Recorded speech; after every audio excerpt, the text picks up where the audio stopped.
हम आपको लेकर चलते हैं अम्बेडकर नगर जनपद में अवैध ईंट भट्ठों के बारे में जानकारी देते हैं कि कैसे अवैध ईंट भट्ठे संचालित हो रहे हैं।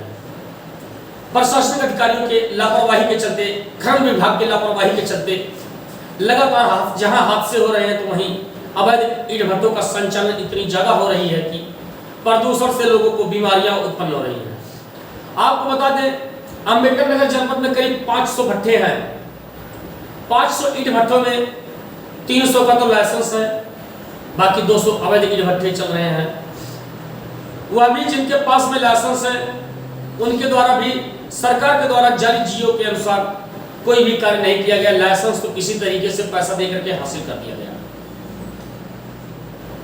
जियो बता के जहां पर ईंट भट्ठों में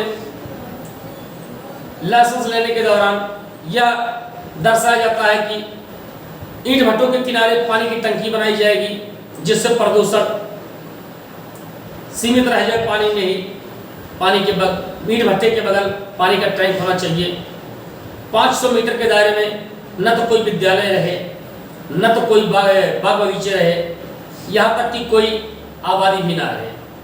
लेकिन अम्बेडकर नगर जनपद में आपको देखने को मिलेगा कि इतने ज्यादा ईंट भट्ठे हैं जो मात्र 100 मीटर भी नहीं फॉलो कर रहे हैं। 100 मीटर के अंदर ही जस्ट बगल रोड के इधर ईंट भट्ठे हैं तो उधर गांव है, वह भी हजारों की तादाद में, हजारों की तादाद में लोग जीवन यापन कर रहे हैं। वहीं ईंट भट्ठे खुले हुए हैं। इन ईंट भट्ठों पर कोई कार्रवाई नहीं हो रही है। अभी पूर्व में कुछ दिनों पहले अवैध खनन के चलते युवक की मौत हो गई। अम्बेडकर नगर जनपद के इब्राहिमपुर थाना क्षेत्र अंतर्गत लक्ष्मणपुर हजियापुर गांव निवासी पिक्कू नामक युवक बाजार से घर वापस आ रहा था कि बगल में करीब 8-9 फीट से ज्यादा खुदाई ईंट भट्ठे के द्वारा कर दी गई थी, जिस वजह से भारी बारिश के चलते जल भरा हो गया। चारों तरफ पानी ही पानी दिखाई पड़ने लगे। आलम यह रहा कि वह युवक उसी पानी में डूबकर उस युवक की मौत हो जाती है। आखिर इसका जिम्मेदार कौन है? प्रशासनिक अधिकारी, ईंट भट्ठे के संचालन करने वाले लोग, या फिर आवाज ना उठाने वाले हम लोग? इस मौत का जिम्मेदार कौन है? वह पिक्कू जिसके अपने पीछे करीब 4-5 बच्चों को छोड़कर चला गया, उसकी पत्नी विधवा हो गई, उसके परिवार अनाथ हो गया। उसकी जिम्मेदारी आखिर कौन लेगा? ईंट भट्ठों का संचालन होने के कारण करीब 3 से 4 मीटर तक खुदाई की जा रही है। इतनी गहरी खुदाई की जा रही है कि वह तालाब नहीं, पूरा नदी हो जा रही है। भारी बारिश के चलते आज भी पानी सूख नहीं पाए हैं। जगह जगह स्थिति यह हो गई है कि लोग दुर्घटना के शिकार हो रहे हैं। आखिर प्रशासनिक अधिकारी कहां गए? खनन विभाग कहां गया? मानक के विपरीत कार्य हो रहा है। लखीमपुर खीरी में खुदाई के लिए 1 मीटर से 1.5 मीटर जो दिया गया है, वहां के जियो के अनुसार यहां फॉलो किया जा रहा है। जहां 2 से 3 फीट मिट्टी की खुदाई होनी चाहिए तो वहीं 10 से 15 फीट मिट्टी की खुदाई होने के कारण वहां की जमीनें पूरी तरीके से जलमग्न हो गई है। रास्ते के किनारे सब करके खोदा जा रहा है, जबकि मानक के अनुसार करीब 4 से 5 मीटर तक छोड़ा जाता है मिट्टी की, ताकि भूस्खलन ना हो, सड़क ना टूटे। लेकिन यहाँ तो ऐसी स्थिति हो गई है कि रोड के जस्ट बगल ही इतनी गहरी खुदाई कर दी गई है कि लोग दुर्घटना के शिकार हो रहे हैं। लेकिन अम्बेडकर नगर जनपद के प्रशासनिक अधिकारी आंखें मुदे बैठे हुए हैं।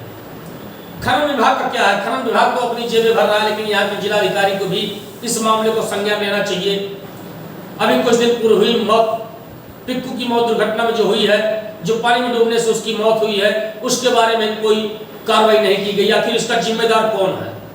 कोई तो होगा इसकी जिम्मेदारी लेने वाला। आज की स्थिति यह हो गई है कि अवैध ईंट भट्ठे के द्वारा जो प्रदूषण फैलाई जा रही है, उससे तमाम प्रकार की बीमारियां भी हो रही हैं। आसपास गांव में ईंट भट्ठे के द्वारा संचालित करने वाले जो मालिक हैं, इनके द्वारा कोई दवा का भी वितरण नहीं किया गया है, न तो कभी दवा का छिड़काव किया गया है। यही नहीं, इनके द्वारा फैलाए जाए प्रदूषण को रोकने की कोई व्यवस्था नहीं है।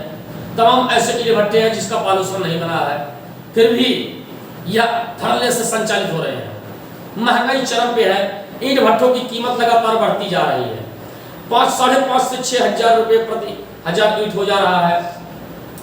जहां एक तरफ महंगाई बढ़ाई जा रही है तो वहीं अधिकारियों की जेबें गर्म करके ऐसे ईंट भट्ठा संचालन करने वाले लोग अपनी जेबें भर रहे हैं। फिर चाहे जिसकी मौत हो, कोई भी दुर्घटना का शिकार हो, इनसे कोई लेना देना नहीं। खनन माफियाओं के द्वारा लगातार जमीनों को बंजर बनाया जा रहा है, तालाब बना दिया जा रहा है। जितनी भी जमीन उपजाऊ जमीनें हैं, इन्हें इतनी गहरी खुदाई कर दी जा रही है कि वह तालाब हो जा रहा है। अगर एक व्यक्ति अपने जमीन की खुदाई कर रहा है तो दूसरा मजबूर होकर के खुदाई कराने के लिए विवश हो जाता है। कारण यह है कि जब वो खेत की सिंचाई करता है तो सभी पानी नीचे वाले खेत में चले जाते हैं, जिसके कारण मजबूरन उसको अगला कदम उठाना पड़ता है।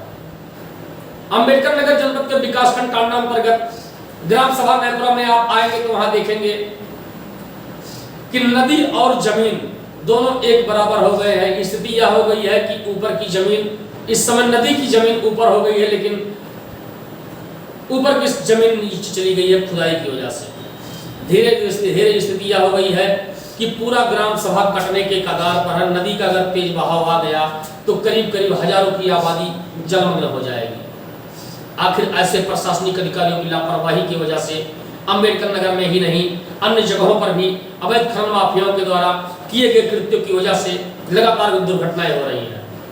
प्रशासनिक अधिकारियों को चाहिए कि इस तरफ विशेष ध्यान दें। जिनका लाइसेंस नहीं है उनके खिलाफ कार्रवाई करें। जिसका लाइसेंस है उसे कैसे लाइसेंस मिल गया, क्या सरकार के द्वारा दिए गए गाइडलाइन का पालन किया गया, इसके बारे में उच्च अधिकारियों को विशेष तौर पर ध्यान देना चाहिए। मैं अरविंद यादव, IVN24 अंबेडकर नगर से।